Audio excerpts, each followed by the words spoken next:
40 பேரும் குழுவாக ஒரு சுற்றுலா பஸ் மூலிமா பகல்காமு அதை சுற்றி ஸ்ரீநகருடைய குல்மார்க்கு பல இடங்களை சுற்றி பார்த்துட்டு நேற்று 21ஆந்தேதி இரவு நாங்கள் வந்து தங்கிவிட்டோம். மறுநாள் 22ஆந்தேதி இந்த நிகழ்வு நடந்திருக்குது. நாங்கள் கடவுளுடைய ஆசீர்வாதத்தாலேயோ இல்லை இப்போ எங்களுடைய பெற்றோருடைய ஆசீர்வாதத்தால் நாங்களெல்லாம் உயிர் தப்பி வந்திருக்கிறோம்ன்றதை தான் நாங்கள் நினைத்து திருப்திப்படுத்துகிறோம். அதாவது அந்த சம்பவம் நடந்த பெகல்காம் இடத்திற்கு நீங்க நேற்று முன்தினம் போயிருக்கீங்க. ஆனா நேற்று தான் அந்த சம்பவம் நடந்திருக்கு. நேற்று நாங்கள் போயிருந்தா எங்கள் நிலைமையும் கற்பனை பண்ணி கூட பார்க்க முடியாத நிலைமை. அதுதான் உண்மைன்றது. இது வந்தது இது வந்து கண்டிக்கத்தக்க விஷயம். ஒரு சுற்றுலா பயணிகளெல்லாம் குடும்பம் பண்ணுறது வந்து அந்த ஜம்மு காஷ்மீருடைய அரசாங்கம் என்ன நடவடிக்கை இருக்குதுன்னு தெரியல. தீவிரவாதிகளை ஊக்கப்படுத்தினுக்கிற மாதிரி தான் எங்களுடைய கணிப்பு. நீங்க அந்த சம்பவம் நடந்த நேற்றுக்கு துப்பாக்கி சூடு சம்பவம் நடந்த இடத்திற்கும் நீங்க நேற்றுக்கு எங்கே இருந்தீங்க? நாங்கள் ஜம்முக்கு வர்றதுக்கு பேருந்தில் வந்து கொண்டிருக்கிறோம். வரும்போது ஆன் தி வேல வழியில் தான் எங்களுக்கு இந்த நியூஸு ஒரு நபர் மூலிமா எங்களுக்கு தெரிவிக்கப்பட்டது.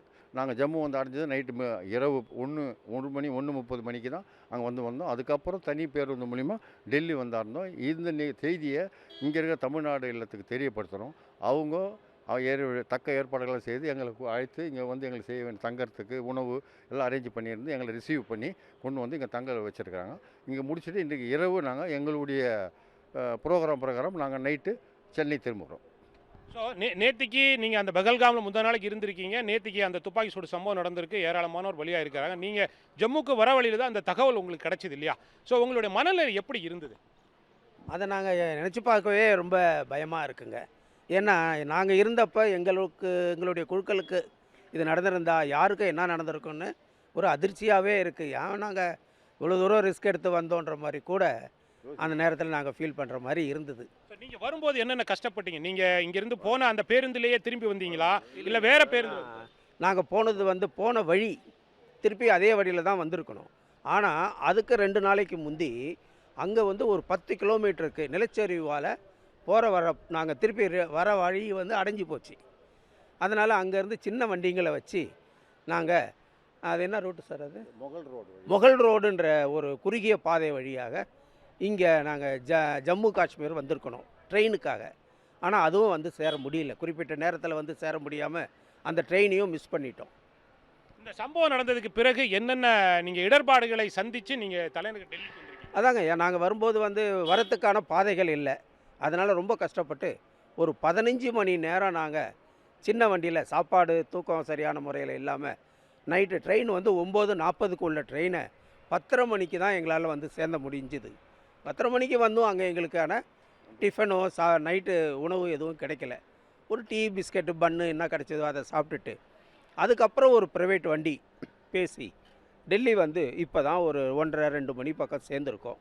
இது டெல்லிக்கு இப்போ நீங்கள் வந்திருக்கீங்க. ஒரு பெரிய தீவிரவாத தாக்குதல் நடந்த சம்பவம் நடந்த இடத்திற்கு அருகாமையிலிருந்து நீங்கள் டெல்லிக்கு வந்திருக்கீங்க. எப்படி ஃபீல் பண்ணுறீங்க? இங்கே தமிழ்நாடு அரசு உங்களுக்கு என்னென்ன ஏற்பாடுகள் செஞ்சுருக்கிறாங்க? எங்களுக்கு தங்கறதுக்கும் உணவு விலைக்கிறதுக்கும் ஏற்பாடு பண்ணியிருக்காங்க. எங்களுக்கு மற்ற மருத்துவ வசதி எது வேணாலும் எங்களுக்கு செய்ய தயாராக காத்திருக்காங்க. அதுக்கு தமிழக முதலமைச்சர் அவர் ஏற்பாடு செய்திருக்காரு.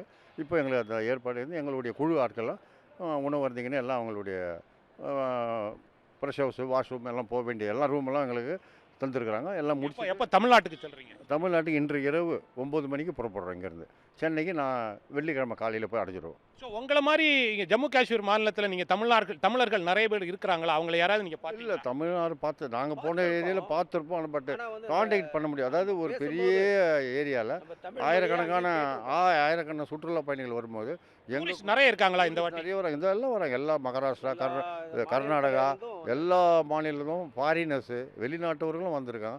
எல்லாருமே என்ஜாய் பண்ணுறாங்க. எங்கள் குரூப்பு நாங்கள் தனியாக நம்ம யாரோ ஒருத்தர் 2 பேரும் நீங்கள் எங்கே தமிழ்நாடு, ஆமாம் நீங்கள் எங்கே கர்நாடகா, இப்படி நாங்கள் பகிர்ந்துக்கணும். அவ்வளோதான். மற்றபடி விவரமாக தெரியறதுக்கு வழி இல்லை.